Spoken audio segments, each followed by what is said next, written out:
G's, no design on my jacket.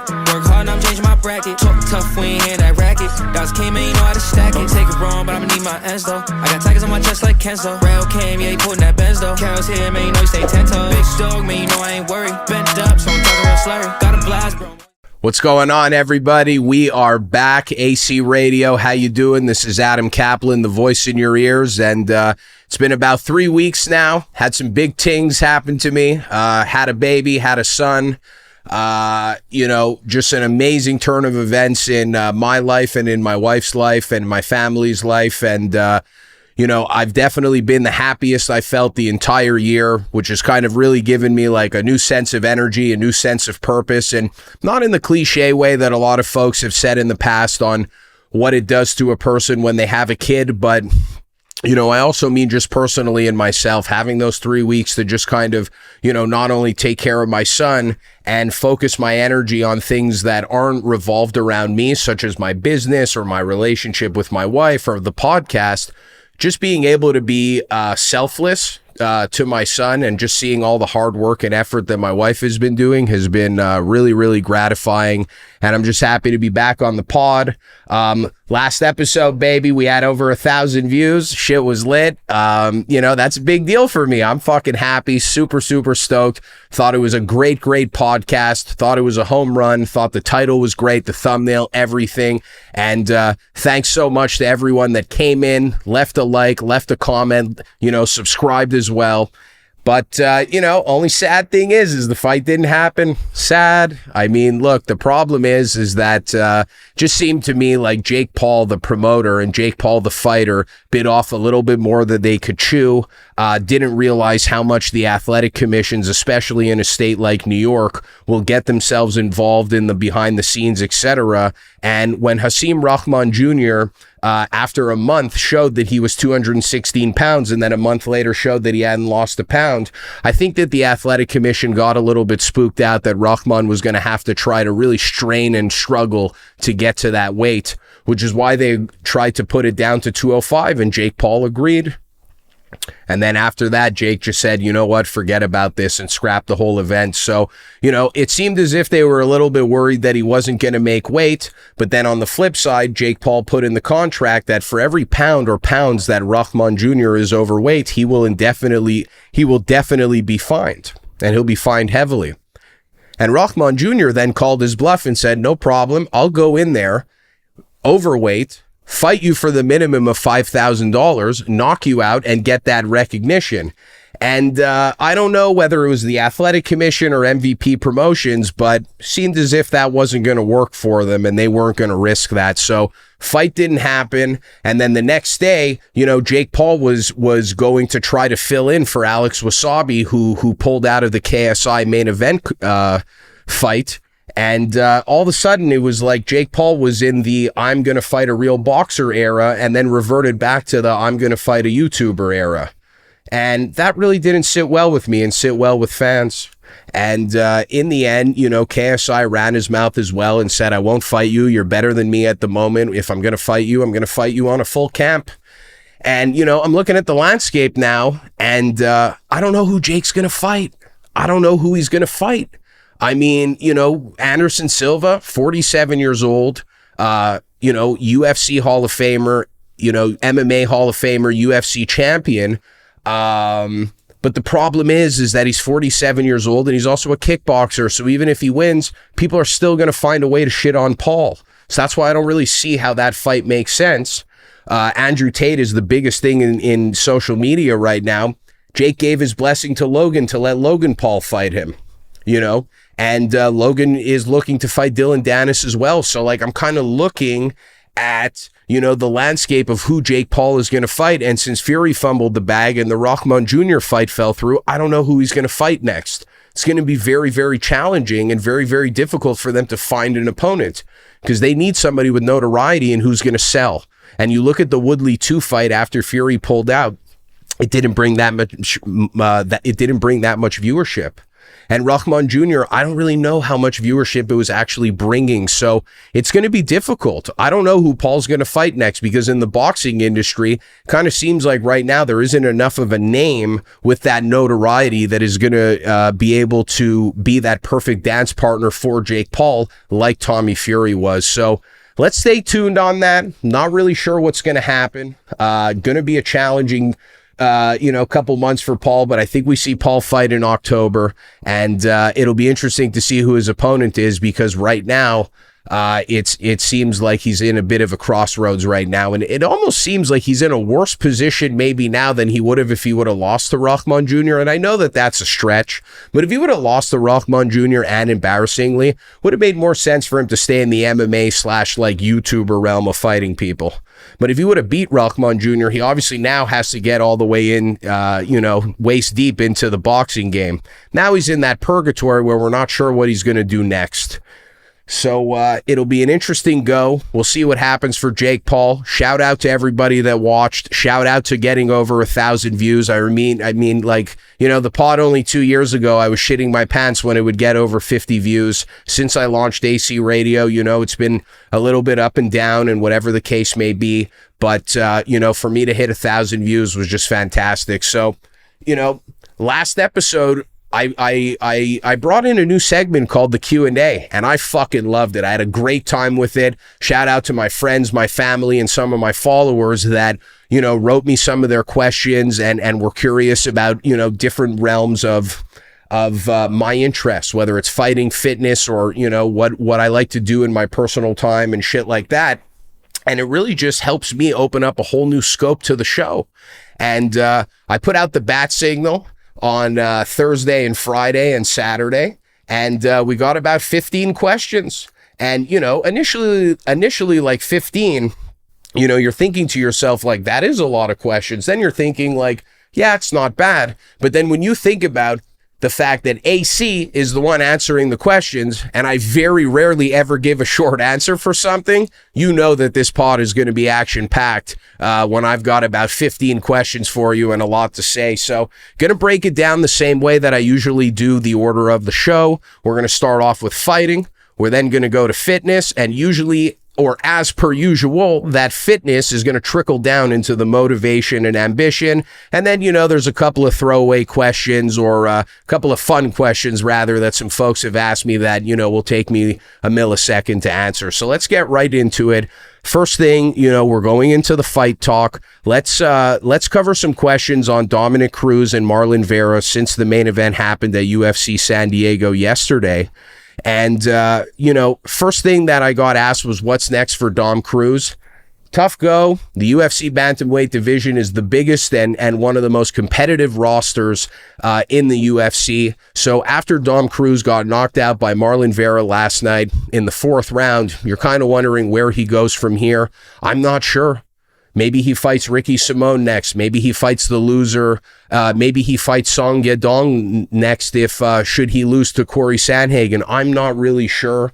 Dominic Cruz is a bit of a tough one for me, because I think he's going to slowly start to enter that phase where he's a legend of the game, but his style and, just the miles that his body has been under, I don't know, is able to keep up with the top contenders. So he might be in one of those positions where, should he fight more top contenders for the next few fights, maybe we see him go on a bit of a losing streak. So what I would really like to see out of Dominic Cruz is to have him go in there with an opponent that is a name, perhaps a little bit of history, like a Cody Garbrandt or something, and, is one of those more fun fights that have like a little bit more of like a storyline and a back end to it, instead of, putting Dom Cruz in a matchup that is going to be like, the path to the title again type deal. So, maybe Dom Cruz will fight a contender that's coming off of a win. Maybe he'll fight a top 10 opponent coming off of a loss.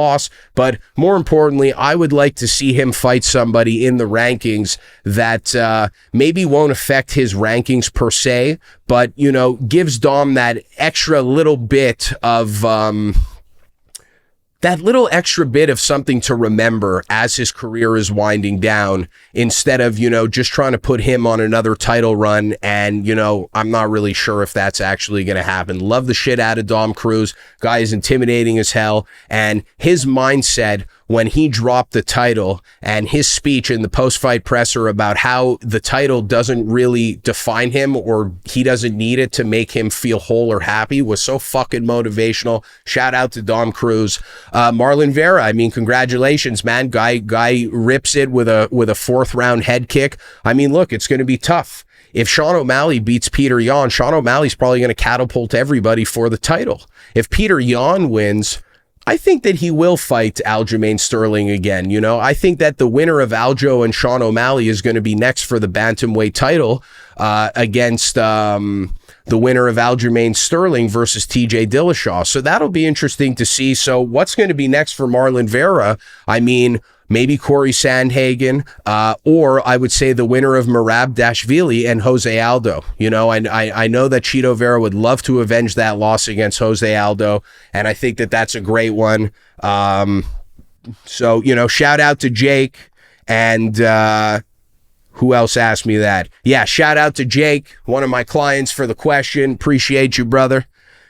Thoughts on Cheeto saying Dom's style is low level? That's Coach Corey from New Brunswick. Shout out, Coach Corey. I mean, look, I think that him calling Dom Cruz's style is calling it low level was one of those things that, gets misinterpreted. I think that it might come off as if Marlon Vera doesn't have respect for Dom Cruz or his skills. I don't think that's the case. I think more so, I look back of like when Conor McGregor first came on the scene, everybody in the SBG gym or on the lower regional circuit started fighting like McGregor, having that karate style bounce, having the hands out, creating a little bit of that Bruce Lee mischief with the handwork and the showmanship, etc. That style got outgrown very, very quickly. And I don't think that it's Dom Cruz's style is low level. I just think that Dom Cruz's style has been tapped into, has been analyzed and dissected, and that there has been a blueprint to beating that style. Then you add into the fact that Dom Cruz has gone through millions of surgeries. He's at the tail end of his career and he's a veteran. He probably isn't able to move and groove the way he was supposed to. So I don't really think that his style is low level. I just think that, perhaps, not really finding a way to kind of reinvent his style has now made it a little bit more outdated and has posed more difficulties for himself. Alistair Overeem, I know I'm comparing a bantamweight to a heavyweight, but was getting knocked the fuck out week after week after week, trying to fight the way that the Demolition Man used to be able to fight like. And then he went over to Denver, Colorado, and he went to Elevation, and he changed his style to something very boring, very timid, but he was able to get those wins and climb the ranks. So I just think it's a matter of Dom maybe trying to adjust a couple of things. I don't think his style is low level. I just think that for his hardware, that software might be a little bit outdated. Shpalau, you like the way I wrapped that one up, motherfucker. Sorry, I got too excited there. If you could see one dream fight, any two fighters, past or present, who would it be and why? That's my man Jerry. Shout out to Venom Barbershop, my man Jerry, my barber. Listen, George St. Pierre versus Anderson Silva. Didn't get to see that one. That for me is one of the big fights that never happened that I wish could have happened. Kickboxer or Muay Thai specialist versus wrestler versus one of the best MMA strikers and the best MMA wrestlers in the game in George St. Pierre. That's the fight that I wish would have happened. And can't think of one any in the boxing realm, but in the MMA realm, my man George Rush St. Pierre versus Anderson the Spider Silva. That would have been the fight. Thanks, Jerry. Appreciate you, baby. Next one from Rudy Sports Firm, my man, hailing all the way from Canada to Mauritius. I appreciate you, baby. Who's your favorite Canadian boxer at the moment, or top five? I mean, look, living in Canada, I got a soft spot for all Canadian fighters, but the ones that really make the heart beat fast when they're in the ring and that I really like to support is definitely Shaquille the Jamaican Juggernaut Finn, friend of mine, veteran of the unanimous decision in AC Radio as well. Check out our previous episode that we did together. And then, Avery Martin Duval, the Black Buffalo, Muhammad,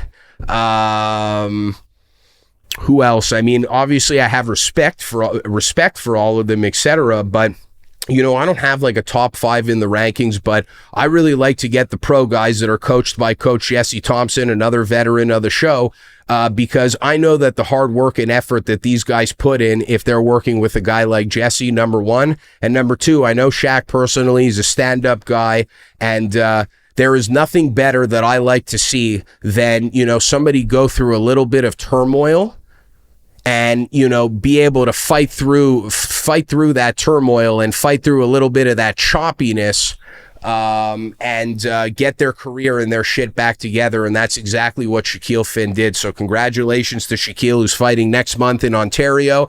Knock him dead, baby. Almost swore again, but today we're going to keep it clean. We're going to keep it kosher. Should DC commentate UFC 280 or not? With a history of being biased. That's my boy Drew from the Drew Experience. I mean, listen, Joe Rogan commentated Brendan Schaub, who was like in the thick of their friendship at the time. I think that DC could wholeheartedly be able to commentate this fight.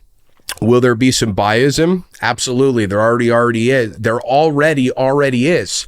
And, you know, I don't think it's going to stop. I think the DC is going to be able to manage it and turn down that volume, but it's obviously still going to peak through the entire time. And, you know, should he mention Islam more or focus on his analysis? That's one thing. But if he blatantly starts cheering for him or celebrates when he wins the championship, that's going to be a problem, you know? So I don't think it's a problem that DC commentates the event. I think DC just knows that there is a certain level of a lack of professionalism that he could show, and he can absolutely not go past that line. And he's just going to have to manage that. And that's just part of the game, man, because when you're working in front of the camera, but then there's so much going on behind the scenes, and you're all, you know, everybody is used to bleeding and sweating and training their ass off and know the grind. It's hard to not have respect for all of these people. And then you bring into the fact that Islam Makhachev and DC are both AKA guys. Of course, there's going to be some biasm, but you know what? This is something for DC to actually use as a way to get better as an analyst and a commentator. So absolutely, DC should be able to do this, and I really hope that he's able to, you know, bring in the reins and you know, calm his emotions and really be able to be a professional at UFC 280. So appreciate you, Drew. Great question. Tank versus Garcia. Is it possible? Who wins? My man, Elan. Big Elan. Fight is very well being possible. They've been saying that it looks like it's going to be underway, might even happen at the end of the year. Who wins? Simply Gervonta Tank Davis. Why? He's the better fighter. He's the grittier fighter. He is the more well-versed fighter. He could make it a scrap. He could sit on the outside and download the data like Floyd did and box you, and then, you know, kind of put that missile into the right, kind of put that missile right on the aim and click that button at the exact right time, just like he did against Rolly. He was scouting, had him under the scope, boom, push the button, donezo, lights out. Gervonta Davis beats Rolly Romero. So I think the same thing could happen with Ryan Garcia. Garcia hasn't been as active, hasn't fought tough competition or tough enough competition.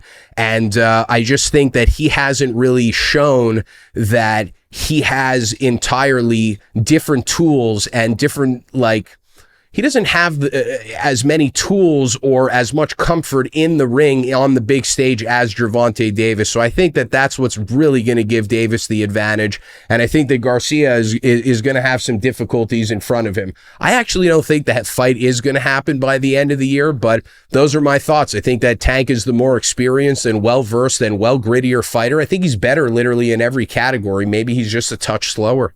Other than that, I give Davis almost every angle except for being taller, for being shorter. So appreciate that, Elon. Definitely going with Tank Davis there. That's just me, baby. And the last question for the fight talk is, what do you think about the pay of the UFC fighters? And boy, oh boy, is that a tricky question. but I will solemnly say that I wish that the UFC pay salary was increased. I wish that the minimum wasn't 10 and 10 or 12 and 12. I wish that there was more aftercare, to some of these fighters, especially if you've won a championship in the UFC. You should be entitled to somewhat of a healthcare plan or an insurance plan.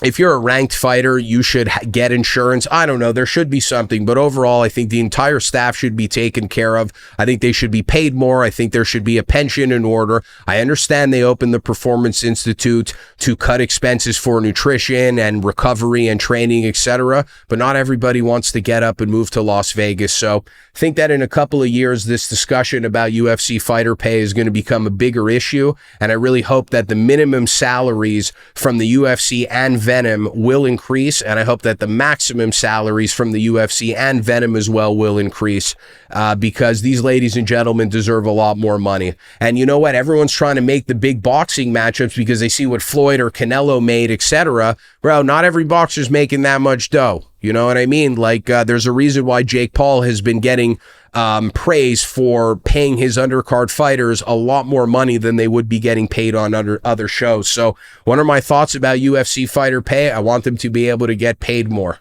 Just like I'd like my fellow personal trainer to make an extra 10 to 20 bucks off of his clients.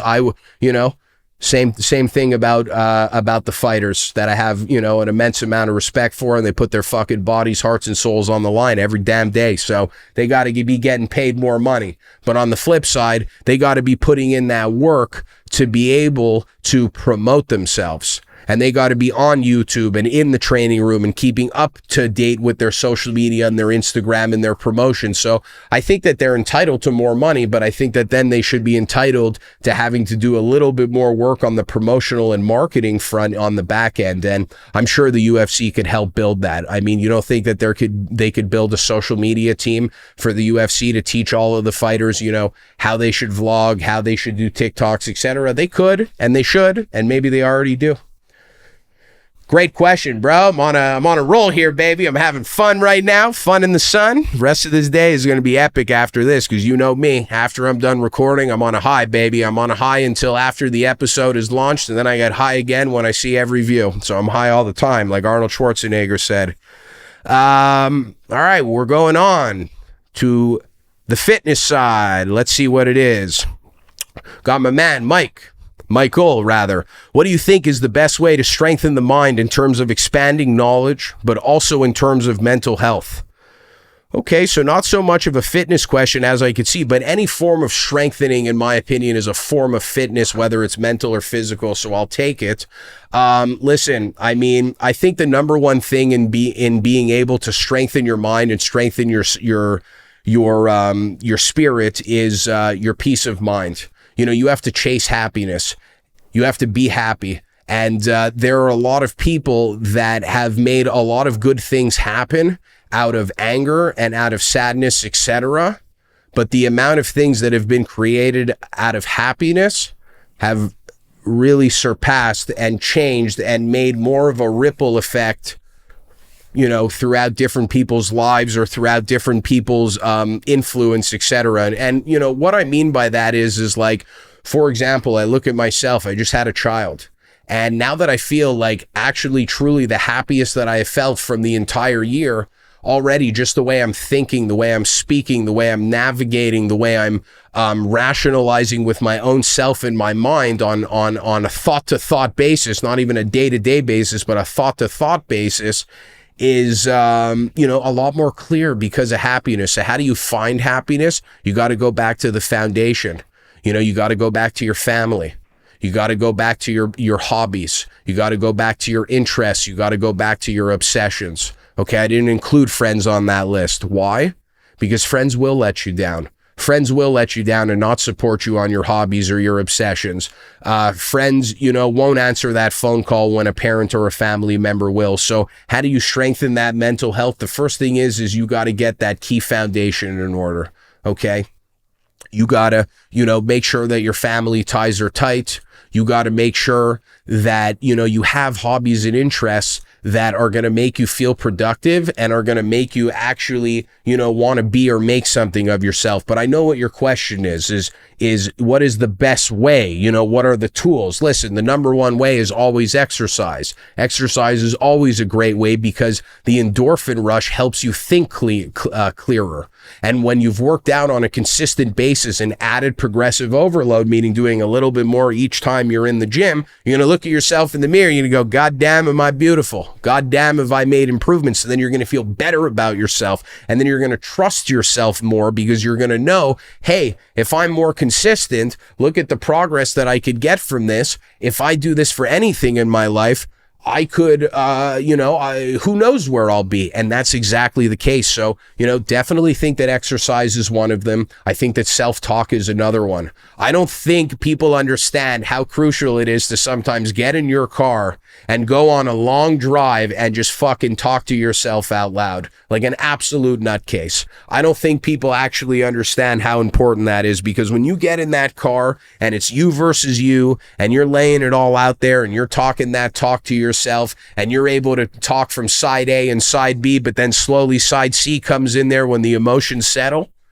you're able to come to some really great resolutions. So I definitely think that self-talk is another one. And then in the brackets, you have visualization and obviously you have meditation, setting affirmations, telling yourself every single day what you truly think about yourself or where you want to be, etc. Breath work, yoga, meditation, finding a friend, finding a family member, finding a loved one that you can confide in, reading, podcasting. And the most important thing is that if you really want to strengthen your mental capacity, you need to evaluate and define your key morals, values, and musts that you absolutely want, need, and cannot live without, that you have to crush on a daily, weekly, and yearly basis in order to stay as the happiest, most complete version of yourself. When, like me personally, when I'm not working out, when I'm not focusing on my nutrition as much, when I'm not, when there's not good fights on, when I'm not seeing as my friends as much, when I'm thinking like things are a bit weird with me and my family, that's when I feel my worst. But when all those things are firing on all cylinders, I'm a fucking unbeatable man. So what you have to do is you got to know what things are non-negotiable for you that you need to add into your life or needs to be in your life every single day in order for you to feel like the strongest version of yourself. So long-winded answer like I always do. But that's what I got for you. Do what makes you happy. Focus on your obsessions. Focus on your passion. Focus on who you surround yourself on. The people that aren't there supporting you, fuck them. And, most importantly, you got to find happiness. And it is going to be a constant pursuit. You think making money is hard? You think starting a business is hard? You think changing diapers is hard, etc.? Try maintaining and being on a constant pursuit of happiness. That's a fucking challenge. And there goes that bell, baby. We're back again with the Q&A. I just want to circle back to two questions, actually, that I saw slip through the cracks. When's Jake Paul fighting? That was Coach Jesse Thompson. Shout out to him. He, I think he's going to be fighting in October. And Jesse's also curious when me and him are going to be back on the pod. And I'm hoping that's going to happen soon enough. I thought that was a great episode. My first in-studio guest, my only in-studio guest right now. And I'm looking back to having Coach Jesse Thompson on. It was a great podcast. And as soon as we hit that stop button, we had 4 people in the room, including me and Jesse, and every single one of us said there's a lot more in the bank and a lot that was unsaid that needs to be put to this lens and needs to be placed on on some content. So I'm looking forward to that. Shout out to Jesse. And lastly, big ups, Rory, the Red King Macdonald, formerly known as the Canadian Psycho, Aries, And, I believe it was the Water Boy also. And then also, the Red King. Listen, he retired last night after losing a TKO or a knockout loss in PFL. And, just such a great career, was, deemed as the next George St. Pierre, which was such a heavy title to be, put on as, and, had that legendary fight with Robbie Lawler. And after that, had a little bit of some inconsistency in the UFC, and then went over to Bellator. Seemed as if he wasn't, between getting underpaid for the Robbie Lawler fight and with the amount of damage that he took versus the amount of money that he got paid, then went over to Bellator. And, when you look at his Wikipedia page, was more active than he kind of, for lack of a better term, complained about. In the end, he was more active than he had been vocal about in Bellator, but, at the same time, didn't seem like they really used him to the ultimate potential, even though they tried to put him in two divisions, bumped him up to middleweight and didn't necessarily have the greatest success there. And then he got the opportunity to fight out in PFL. And I think that, not only did he see that he was going to get paid, but he was also going to have that activity. And that's exactly what Rory the Red King Macdonald wanted. Except I just think the timing of it didn't happen at the right time. I mean, obviously he had great success in PFL. But, there are a couple of guys on that record that he lost to that, do seem a little bit shocking. And, I do cater to that, him having to be, to fight, very active for PFL, but also being at a different point in his career physically and mentally.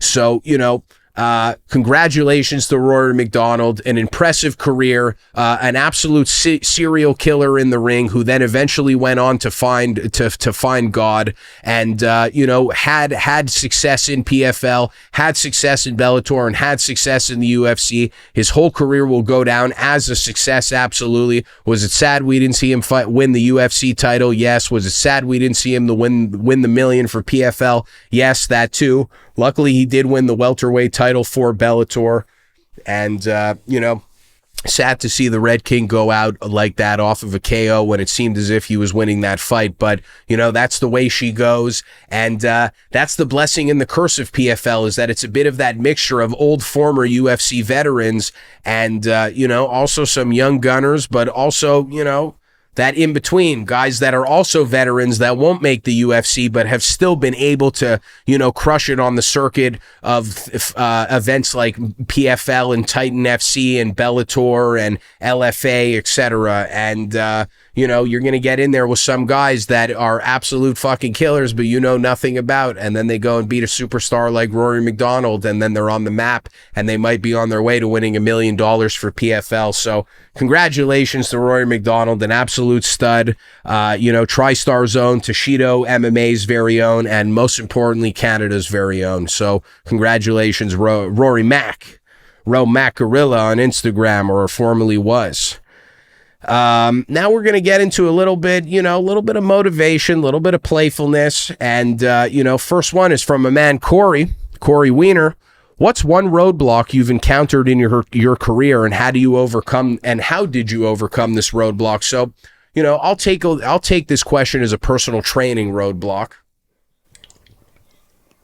And I had two roadblocks in my career. Okay. Roadblock number one was that I was working for a personal training company, which means that I split my revenue or my earnings with the company. They were at first, giving me a couple of clients here and there. And then eventually I had to go and get the clients on my own. And then, I also had to drive to multiple locations. And essentially what happened is I put all my ducks in order. I looked at how many hours I'm working, how many kilometers I'm driving, and how much of the success of the business is actually dependent on me, and what would happen if I were to, leave.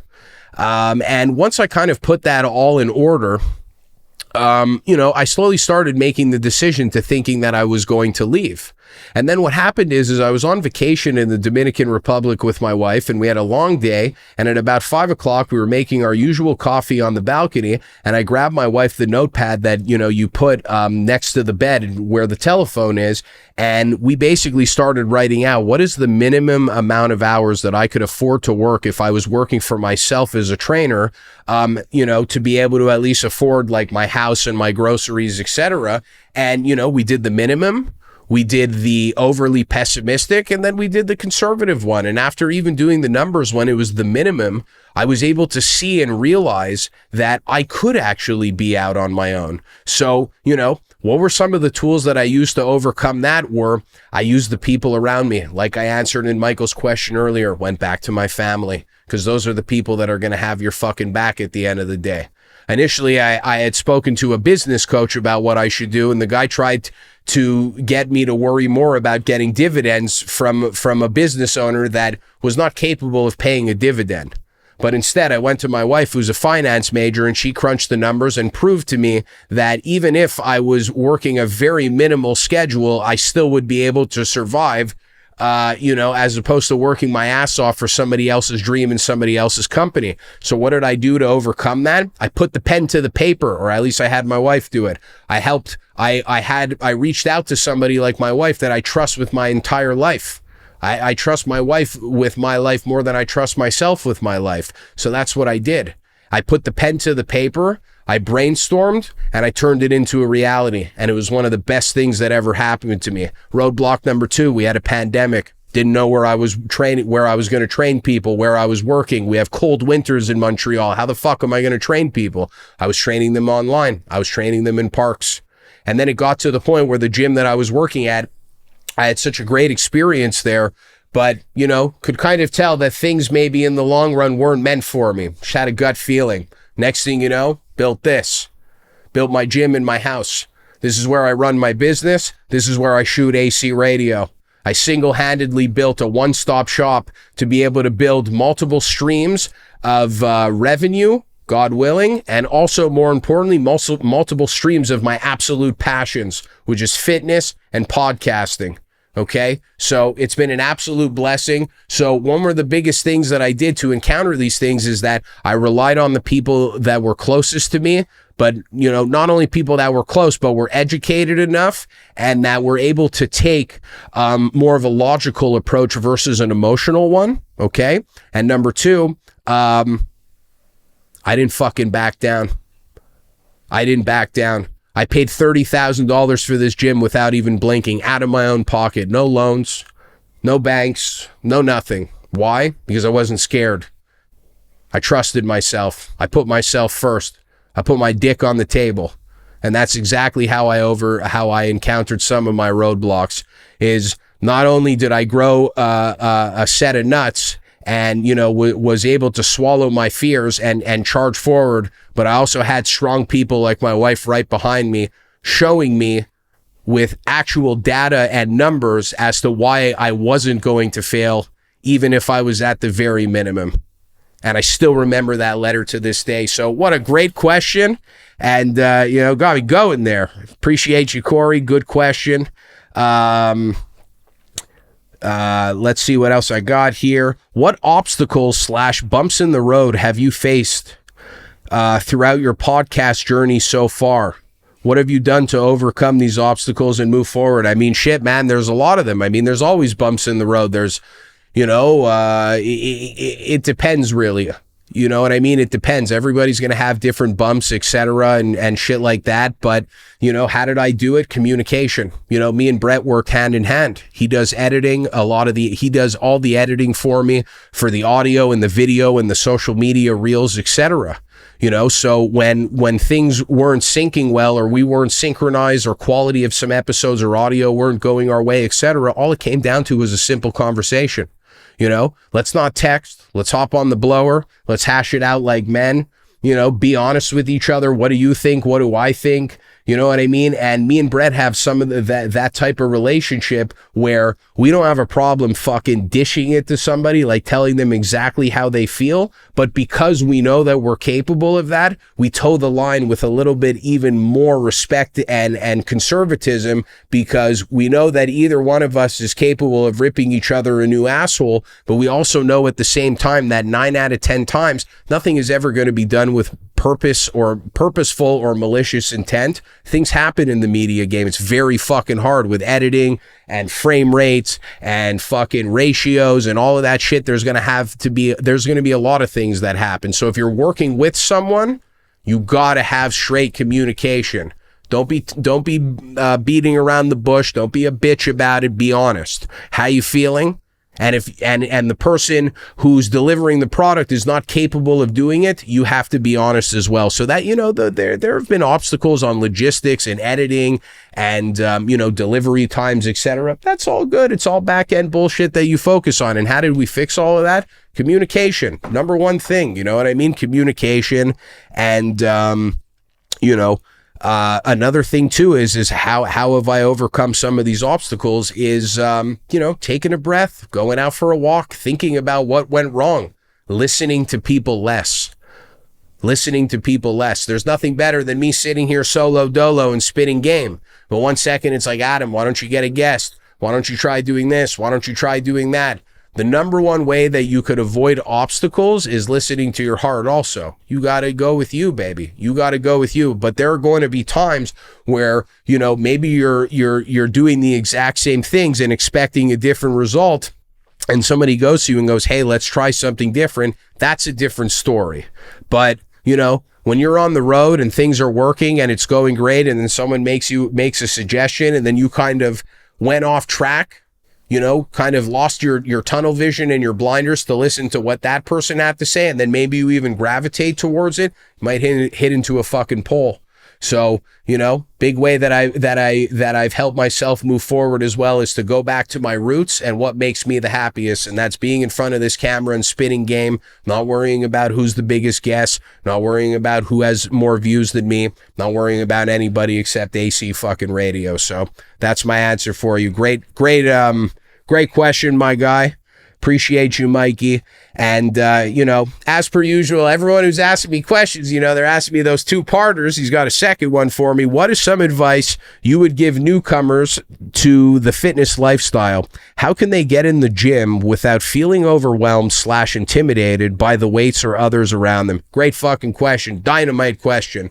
I mean, look, first of all, you know, always easier to go with somebody else. Maybe you have a friend, maybe you have a girlfriend or a boyfriend who want to get into the gym. Is that an option? If it's not, listen, you have a couple of ways. With YouTube and Instagram and the pandemic, it's kind of showed us that we have enough content and do have enough resources and capabilities to be able to work out in the privacy of our own home. So if our number one reason for stopping our own progression is in fact the overall feedback and the overall nervousness from external factors, work out by yourself, work out in your backyard, work out in your basement. You know what I mean? If you don't have enough equipment, do body weight stuff, buy a punching bag, go out on a bike ride, go out on a run, go out on a walk. You know, that shouldn't be a problem. And then once you've built a little bit of momentum and you have a little bit more confidence in your skill set, jump into a gym.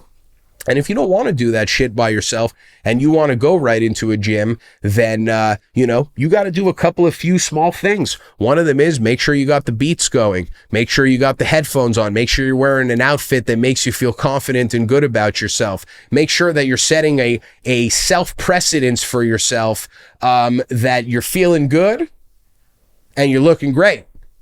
Because if you got both of those things, when you walk into any new environment, you're definitely going to feel better about yourself because you're looking good and you're feeling great. You know, maybe you smell good too. You know, so that's another great way is go out and get yourself an outfit. But know this, we're all worried about that. We're all worried. The biggest fucking guy in the gym that you are worried about that is looking at you like you are this tiny, embarrassing peon that shouldn't have even been a member in this fucking gym has body dysmorphia. He looks at himself in the gym and thinks that he is a small guy. And that's why he is in there every fucking day.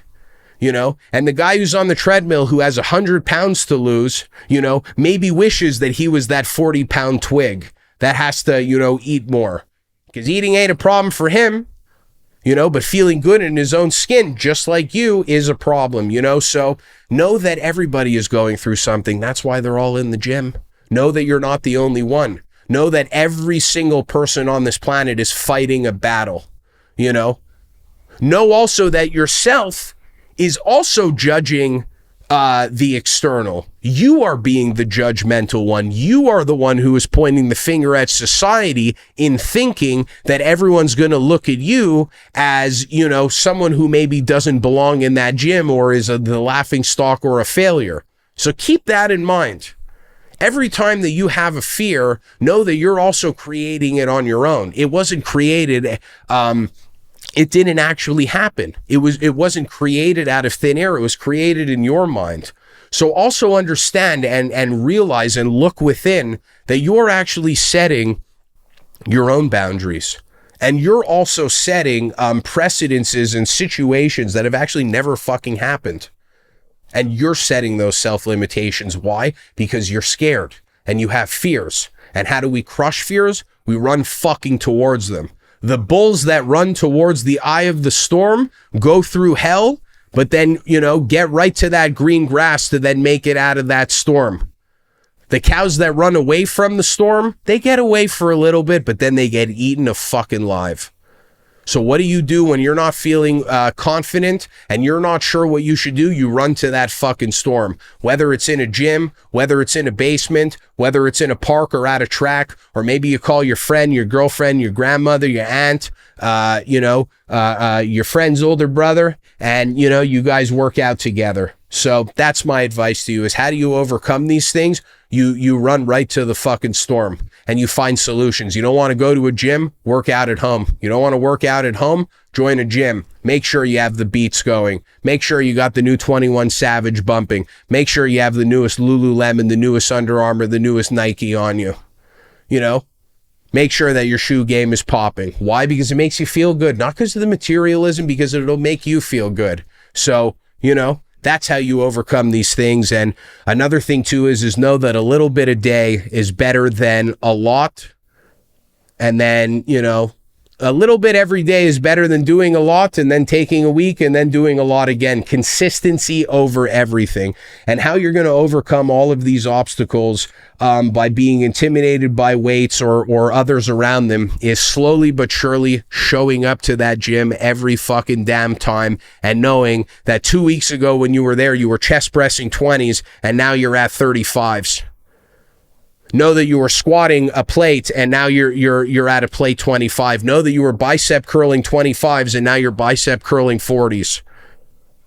You know that you have been progressive overloading and improving in your numbers, you know, to even prove to yourself, like, I can't believe I thought I didn't belong here. Of course I fucking belong here. My numbers are increasing every time I'm in here.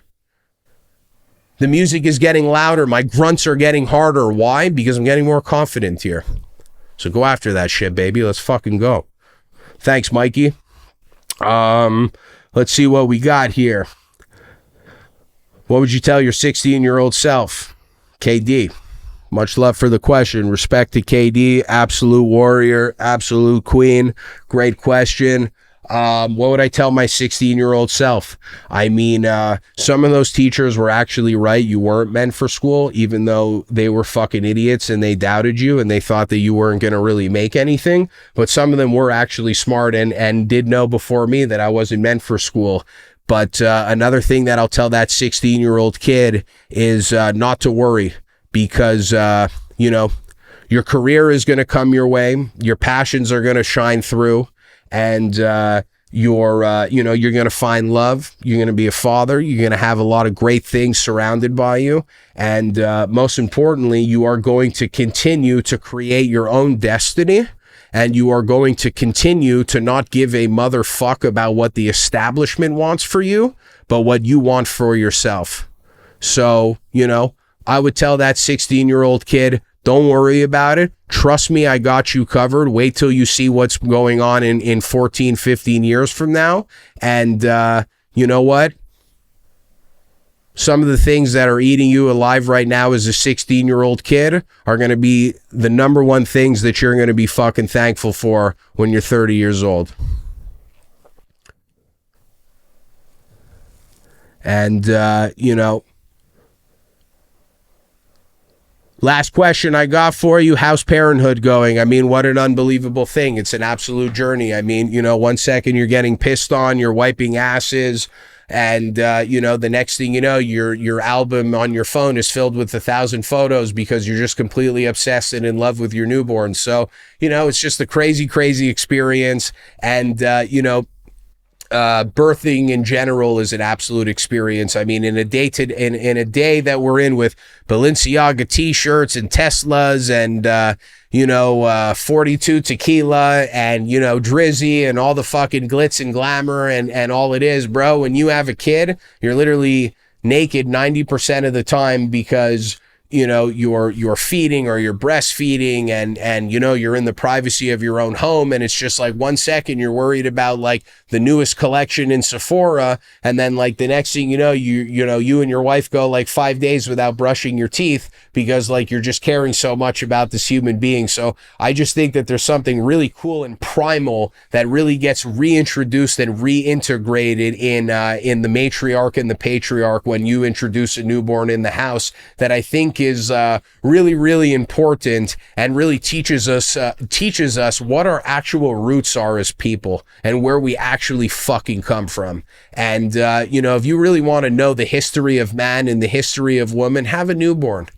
And you could really see how man and woman have started, and then you'll be able to appreciate the beauty of where we're at now, because you'll really be able to see what is capable of man and woman from the second they are born until you really fast forward into where we're at now. So great question. And that's all I got for you, baby. AC Radio. Don't forget to subscribe. Don't forget to like. Don't forget to comment. Hope you like the Q&A segment. Great to be back after 3 weeks, sipping on a happy dad, answering your questions. I can't wait to be back next week. Don't forget to share this shit. Like I said, like, subscribe, comment. Hope you like the new intro and outro. AC Radio, we're out.